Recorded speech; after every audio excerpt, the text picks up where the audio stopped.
Saudara, kita langsung menuju ke Pengadilan Negeri Jakarta Barat. Sudah ada jurnalis Kompas TV, Triksi Valencia yang akan bersiap dengan laporannya pada pagi hari ini jelang sidang untuk terdakwa Dodi Prawiranegara dengan agenda pemeriksaan ahli dan juga saksi. Kita sapa terlebih dahulu, selamat pagi Triksi. Bagaimana informasi terkini dari Pengadilan Negeri Jakarta Barat?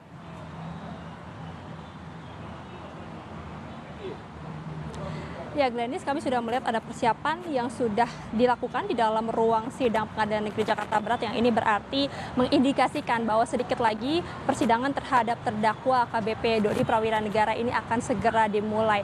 Hari ini tadi yang sudah dikonfirmasi kepada penasihat hukum adalah akan ada dua saksi fakta. Ini merupakan dari anggota keluarga, yakni ayahanda AKBP Dodi Prawiranegara dan juga istrinya, yang nanti juga akan menyampaikan ada alat bukti yang belum pernah ditunjukkan, ini nanti akan disampaikan di persidangan pada hari ini. Selain itu juga akan ada dua ahli yang akan diminta atau digali keterangannya, yakni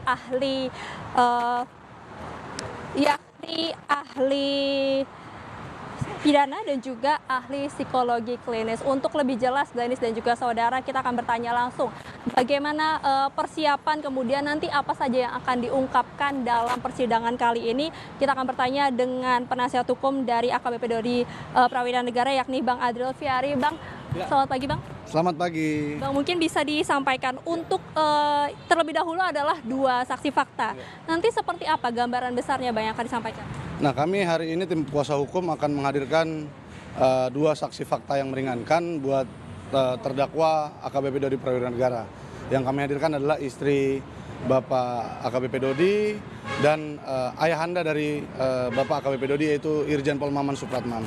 Jadi kira-kira yang kami akan sajikan hari ini adalah bagaimana Bapak Maman selaku ayahanda dari Pak Dodi dan istrinya langsung ditelepon oleh Pak Teddy Minahasa di dalam, ketika pada saat itu Pak Teddy Minahasa sudah di rutan Patsus Mabes Polri, dan Pak Dodi sudah pada saat itu sudah ditangkap. Dua-duanya sudah ditangkap, namun beliau masih bisa menelpon.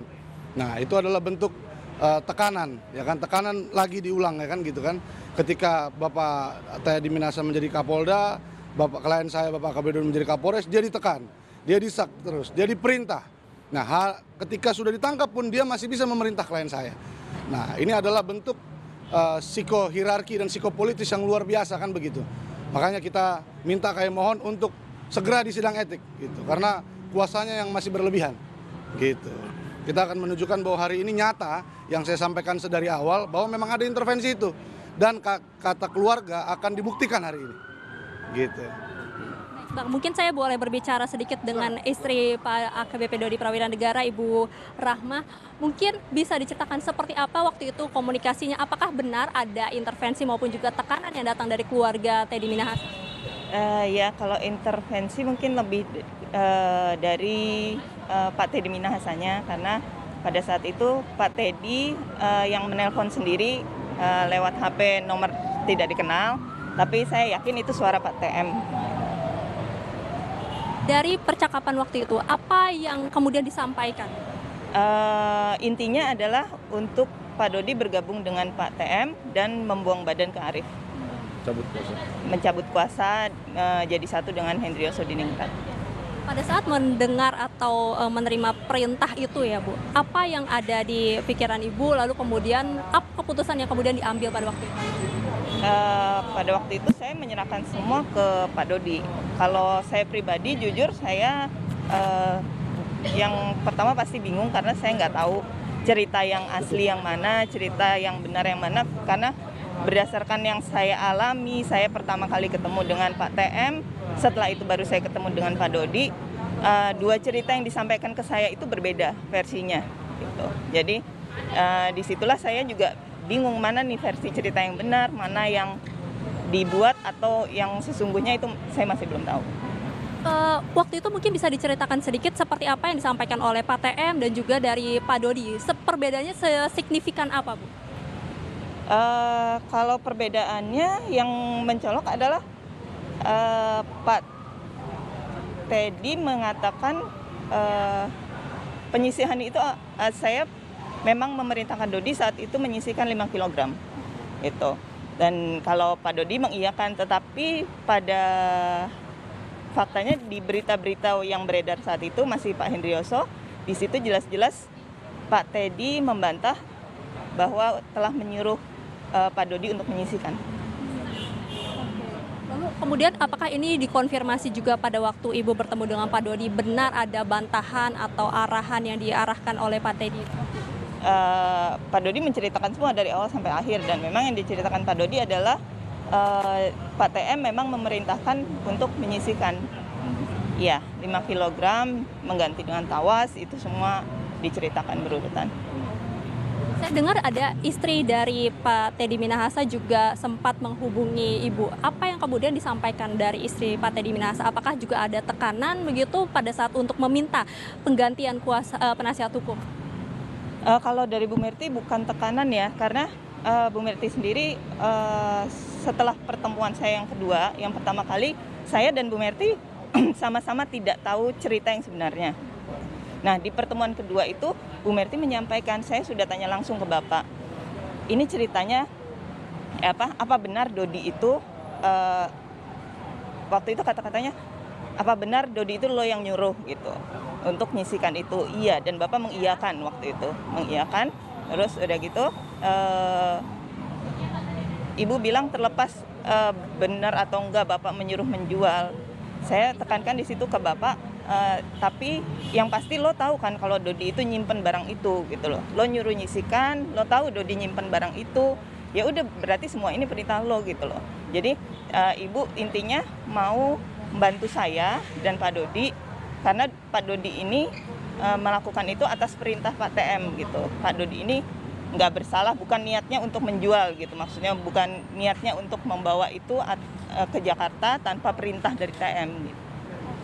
Lalu ketika bertemu dengan Pak Dodi, setelah diceritakan seperti ini, apa yang disampaikan oleh Pak Dodi? Pak Dodi masih bertanya sih, karena saya waktu itu saya sampaikan juga ke Pak Dodi kalau saya dipanggil oleh Bu Merti, dan Bu Merti mau membantu Pak Dodi, istilahnya mau mengeluarkan, maksudnya membantu itu mengeluarkan karena yakin Pak Dodi itu nggak bersalah gitu. Pak Dodi ini disuruh oleh Pak Teddy, itu intinya gitu. Jadi Pak Dodi masih menunggu info dari saya, gimana Bun, info dari Bu Merti itu gimana kelanjutannya gitu. Yaitu ternyata diminta untuk bergabung. Kalau dari Bu Merti tidak ada paksaan dari Bu Merti. Bu Merti hanya menyarankan kalau mau bergabung oke, kalau enggak pun enggak masalah. Itu lebih ke pilihan ke saya gitu, ke saya dan Pak Dodi, mana yang terbaik gitu aja. Terus udah gitu tekanan itu ada setelah telepon dari Pak TM. Di situ Pak TM benar-benar memaksakan, dan ada kata-katanya paksa Dodi untuk tanda tangan gitu. Itu ada gitu. Surat kuasa.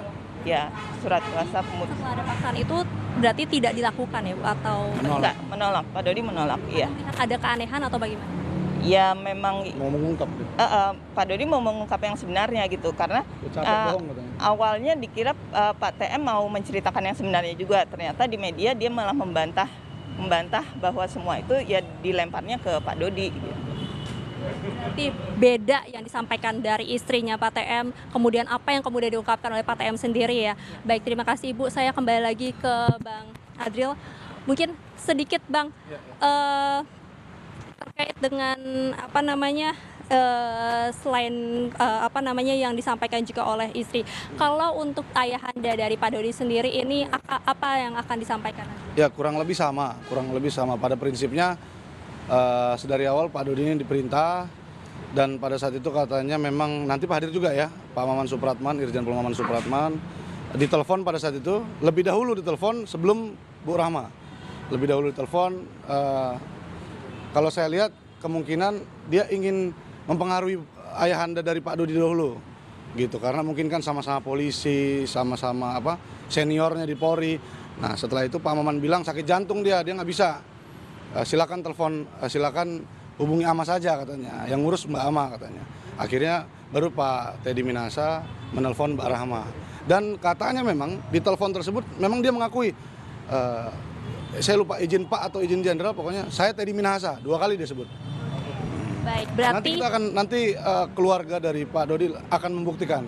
Gitu. terima kasih Bang Adril dan juga Bu Rahma sebelumnya. Berarti yang saya tekankan adalah ada penekanan kalau ini telepon dari Teddy Minahasa yang pertama, yang kedua adalah tadi pengakuan pertama ini adalah perintah dari Pak Teddy Minahasa ya sebelum kemudian akhirnya diganti pernyataan tersebut. Baik, terima kasih Pak Bang Adril dan juga Ibu Rahma. Ya Gladys, itu yang kemudian disampaikan tadi pada saat wawancara, kemudian nanti kita akan dengarkan secara langsung Gladys dan juga saudara yang setidaknya sebentar lagi persidangan ini akan dimulai.